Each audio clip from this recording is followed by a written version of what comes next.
And welcome to the M2 podcast. I'm your host, Mad Mike.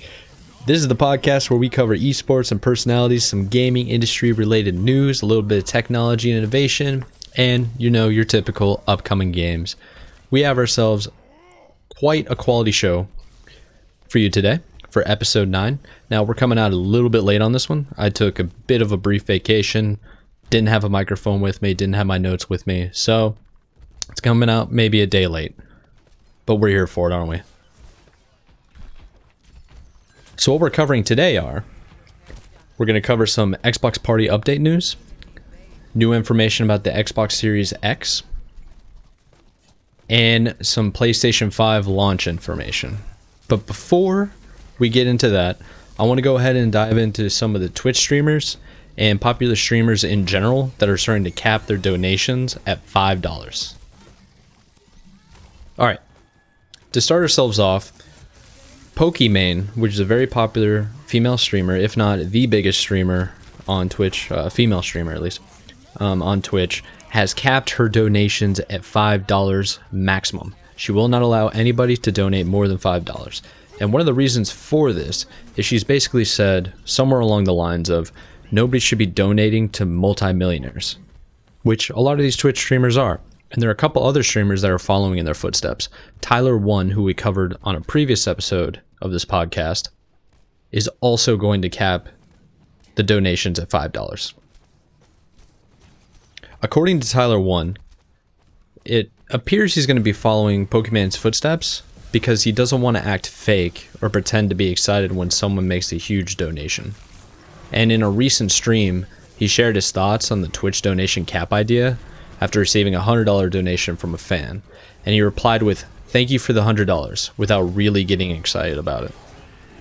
And then Tyler1 continued by explaining, "Dude, I seen that Pokemane did the $5 BS. You can only donate a max $5. And he goes, "I need to do that, honestly." And the reason for this is a bit hilarious. Tyler1 explains he cannot stand faked reacting. So the streamer continues by stating, "I mean, people send $100 and I feel like an ass if I'm not like, oh god, whoa, that's crazy. People are too stupid not to do that." So time will tell if Tyler1 actually goes ahead and he puts a cap on it, but I believe as of now he is thinking about it and he does intend to put a cap on the donation. I've been asking some mutual friends of mine of what they thought about these streamers getting or capping their donations at $5. And what I gather is that if they have a contract with Twitch where they're basically a multi-year contract exclusive deal, they're probably getting paid millions of dollars, if not close to it. The donations of $5, $10, $1, $200 and stuff like that is like, I get where they're coming from. They don't want their viewers to give them more donations, but it's kind of a weird mix-up where I think that some of these streamers should probably take the donations anyway. This is my personal view on this. I think they need to take the donations anyway because you don't know how long you're going to be at the top for. And you kind of got to use the phrase, but it's like you got to secure the bag when the bag is good because you don't know what the future is going to hold. And if you want to cap it because you don't want to accept money, then what you could do is just reinvest it back into the stream instead. So let's say people keep donating $5 every single stream. Why don't you do something like after every stream, you gift 10 subs to your viewers to basically say like, hey, you should come back, or like entice them to be more involved with the community, kind of like a community effort, or doing giveaways, like weekly or daily giveaways. They can be small giveaways. It doesn't matter what it is, or go the other route entirely and just turn your donations strictly into charity. There are other ways to do it. I don't exactly fully understand the $5 donation other than, hey, what's the point on giving a millionaire or a multi-millionaire $5, $10, $100? It's like, it doesn't really mean anything to them. But the thing is like, without your viewers donating you in the first place, you would have never gotten to where you are now. I mean, maybe that's a bold claim, but that's just the perception that I see of it. So around the same time, Pokemane announced, and Tyler One for that matter, announced that they're no longer going to be accepting donations more than $5, with essentially like the intention of encouraging people to donate to smaller streamers and charities. A popular Twitch streamer, XQC, also began criticizing streamers who started guilt-tripping their audience into donating to them via subscriptions after taking the decision to quit their full-time job in favor of streaming in the first place. Now, I pretty much have the same exact point of view or thought process as XQC on this. If you're a streamer that ended up quitting your full-time job and your sole source of income is streaming, you should not assume that you're always going to have a strong subscriber base, and you should not rely entirely on Twitch for your income. You should be doing other apps, perhaps YouTube, try to make some ad revenue, or doing some type of third-party consulting if you can. It just really depends on what you're doing, right? Or sales through affiliate links like Amazon, just to grab your viewers, because if they need to buy something, they can help you out too. But to make an assumption or to start begging your viewers or trying to guilt trip them into subscribing to you because you quit your full-time job to search and try to achieve your dream is not the right way to do it. I mean, you come off entirely the wrong way. I think you come off more entitled than anything. And it's just an overall bad look. And I think perception's everything. And people remember how you treat them, or like how you made them feel. So if people feel as if you're entitled, they're not going to be inclined to come back and check out your stream anymore. It's like if people aren't subscribing to you or people are not following, why don't you look over your VODs, look over your content, and try to figure out, what am I doing that I can improve on? Like, is my audio trash? Should I try to mix it up better? Is the game audio too loud? Is my mic too quiet? Does the audio come in like completely scuffed? Is the broadcast like broadcasting only at 720p and it's super blurry, no matter if you have transcoding or encoding or whatever? It's just, you need to do self-assessment on yourself to figure out what you can do better to add value so that people are willing to donate to you or help support you. But I mean, that's just an overall point of view, and hopefully encouragement for anybody that's like a small streamer that's listening and they want to improve themselves. So speaking of all these different Twitch streamers and all the drama that's going on Twitch, we're going to reiterate a little bit of a topic that we covered, esports organizations, that I talked about in a couple episodes ago. TimTheTatMan recently announced, or not announced per se, he was talking on his stream with his community in his chat, basically asking, he said, I've thought a lot about organizations lately and whether or not I would actually do that, because, you know, a lot of my friends do it, right? And he goes, I'm kind of the odd man out because I'm not on an org. Nick, he's with FaZe. Lupo, is Lupo still with Rogue? I know the only other one I can think of is Ninja, but Ninja's doing an esports team. But yeah, he's right. There's a lot of like super popular streamers right now that are all signing to organizations. 100 Thieves has been making a lot of moves to sign up-and-coming creators. Valkyrie, we covered briefly. And it seems like more and more esports orgs are trying to go the content creation route. TimTheTatMan is not known for esports, or, well, he did have a bit of a stint as a competitive streamer for Overwatch. He did hint in his old days he was doing CSGO, but that's beside the point. He never went pro on a professional team and went to tournaments and organizations. And he's getting signed to these esports teams, so it's just more and more creators getting signed to the organizations, and I'm starting to think that these orgs aren't making any money at all. Now, typically in traditional sports, you're not making any money off of the games for the most part. It costs money to get everybody there, to get everything set up, all the equipment, all the merchandising, and all the employees, the cleaning staff, even the facilities cost money. And I understand that that's the way esports is going too, but the esports don't have their own venue, and not very many people are buying the merchandise. So it begs the question, how are they making money? And the only way I can find out is that these creators are the main source of revenue. They're repping the brand, They're repping the name, the organization, and they're trying to sell product, being shirts or skins in game, because they now have esports skins in game. Also like plaques, colors, and other types of add-ons in the game that the esports organizations actually get a cut of. But outside of that, I'm not exactly sure some of these teams are making any money. I heard rumors that the CDL, the Call of Duty Professional League, has entry spots for these professional teams being $20 million. Okay, you're having 5-6 players on a team that are getting, each one of those guys are getting paid $100,000 a year base salary, or like league minimum. Same thing goes for games like Overwatch, CSGO. I'm just brainstorming all the different other types of games, and the prize pool isn't big enough to really cover those costs. They must be doing some type of ad revenue or ad sharing. So I'm going to continue this on for future episodes, but I think I'm going to do an in-depth analysis on how these esports teams are actually making money, because the only way I see it right now is just signing content creators, posting stuff on the internet, and getting ad revenue through that.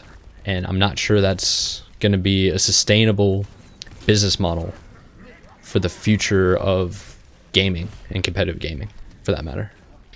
Which makes you wonder, why would TimTheTatMan be interested in joining an org in the first place? Only because he feels left out? If I were him, I would just start my own one, or join my friends like the one true king squad did with Asmongold and Miskiv and Esfriend that we covered, I think it was episode 6. So enough of the Twitch drama for now. Let's go ahead and move over to Microsoft's update to the Xbox Party Chat. So for those of you that are not aware, the Xbox Party Chat is a peer-to-peer voice connections. So when you connect directly to another person in chat, voice communications at least, in Xbox Party, you are directly connected to them, meaning that they can get your IP address. Now, there's been a growing concern in the Rainbow Six community where they posted to the subreddit, or one of the users posted to the subreddit, that basically said, with the Xbox Siege now being on Game Pass, essentially, if you have Xbox Game Pass, you can play the game for free. There's a reminder to not accept random party invites. Players can DDoS your network through this using your IP address if you join. And somebody received one last night from an enemy player and had to tell them, friend, not to join it. So essentially you're having people that are on the opposing team find and see somebody, go to the recent players or in the game, click on them and invite them to a party chat so that they can IP trace them, isolate their account, DDoS their network, essentially sending empty packets to overload their network to kick them offline, or kick them out of the game is ultimately what they're trying to do. On the subreddit, it gathered the attention of the Xbox engineer Bill Redman. He made a post that has said, "Hey all, we know this is a problem. We are actually phasing out P2P, player to player or peer to peer voice communications for party chat completely, which we've been working on quite a bit in the background to stop this very problem. We've been ramping up a larger percentage of parties to be completely server based week over week." And in quotes, "so you don't make direct connections to other party members so they cannot see your IP. And soon should have no more P2P based parties." So for those of you that were completely unaware of this problem, it's been solved. You don't need to worry about it. For the other competitors that go into matchmaking, take it super seriously, and you're really nervous about, like, hey, why is that guy in the other team, why do you send me an Xbox party invite? Don't accept it for the time being. I'm sure Xbox will eventually make an announcement and come out and say, hey, it's now on the servers, you don't have to worry about it anymore. They can't find your IP, you're going to be fine, no worries. But for those of you that don't want to wait, and you're still concerned, or you just want to have an extra level of security, what you might want to consider is possibly a VPN, or using your computer or phone to connect to the mobile app or the app on the desktop to use the Xbox Party Chat. This is something that I do. I game pretty frequently on my PC, but I also have a console. And when I'm on console and I'm playing games that are console exclusive with my friends, I always use the party chat on my PC. Because if something happens on my console and it shuts down, or the game freezes, or blah, blah, blah, blah, blah, I'm still voice connected to them so that they know what's going on. The only way I'm getting disconnected from that party is if the internet goes out or if my power dies, which is basically the same thing. So, a little pro tip for anybody there. The next bit of news that we're going to jump into right now is some news about the Xbox Series S and the PlayStation 5. So the Xbox Series S has reportedly stated that they only have 364 gigabytes of usable data. The Xbox Series S comes with a 500 gigabyte storage, which means that there's a portion of the storage that is going to be utilized entirely for software, applications, and essentially other information that you cannot delete from the hard drive to use the full capacity of 500. Now, I find this a little bit misleading that they're advertising, yes, we have 500 gigabytes of storage space on the console, but it's like the software of the Xbox engine states that we only really have 364. Now, this isn't anything different than the Sony's PS5. They, on their 1 terabyte storage, they're only going to have 664 gigabytes of usable storage. And also on the Series X, which will also have 1 terabyte of storage, you're only going to have 802 gigabytes of usable data. Now, these reports of the actual usable storage for the PS5 and the Xbox Series X and Series S are currently rumors. Now, at the time of recording this right now, the Xbox Series X has come out. The Series S has also come out. This is November 10th. Now, I'm going to wait to get confirmation to confirm from the Department of the Redundancy Department. We're going to confirm that this is the case when the PS5 comes out, so we can compare the two side by side and understand exactly what's going on, how much storage they actually have before anybody has to go out and buy it for themselves, because it's a pretty penny.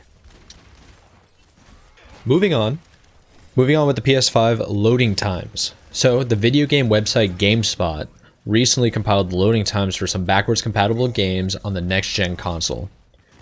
The results are allegedly astounding, as the Xbox Series X comfortably beats the PlayStation 5 in pretty much every game. Now, they have a full list here that I'm gonna read off some of the highlights, some of the really well-known games. For example, they have Red Dead Redemption 2, the Xbox Series X. The loading times is 1 minute and 4 seconds, and the PS5 is a astounding 1 minute and 5 seconds. So literally a 1 second difference. The Destiny 2, the Xbox Series X is 42 seconds. The PS5 is 57 seconds. There's also Arkham Knight, which the Xbox Series X loading time is 58 seconds, and the PS5 is 1 minute and 7 seconds. So pretty much it's like we're getting down to a handful of seconds, less than 10 seconds difference between the two consoles.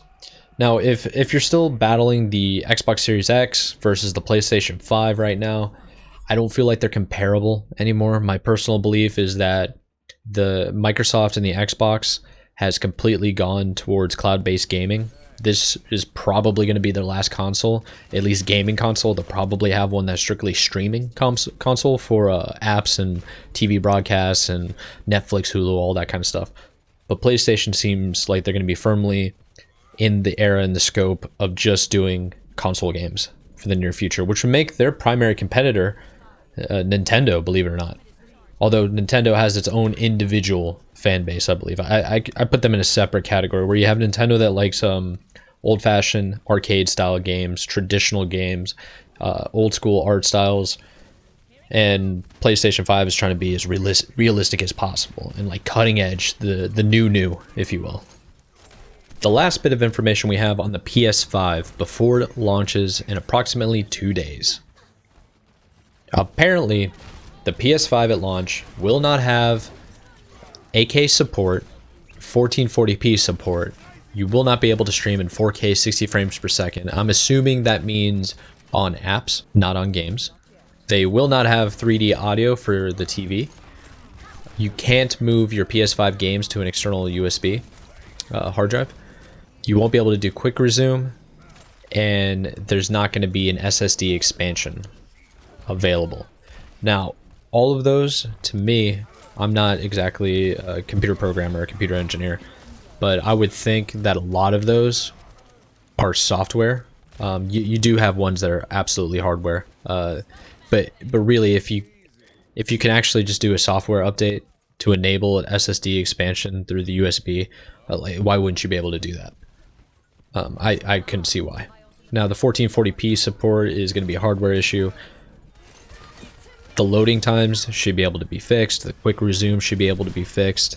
The big rumor that I find to be the most troubling with the PS5 and the Xbox One, or the Xbox Series X for that matter, is the amount of storage space that's required or being taken by software and console engine.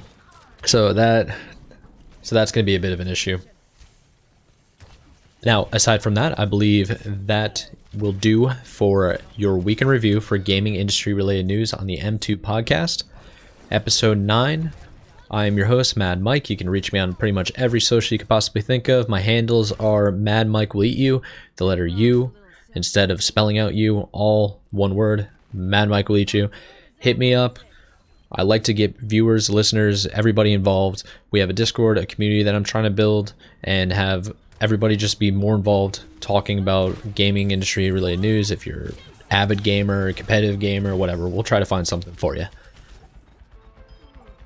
Anyways, in the meantime, we'll catch you next time. Have a wonderful week. Hope you enjoy this weekend coming up, and take it easy. Peace.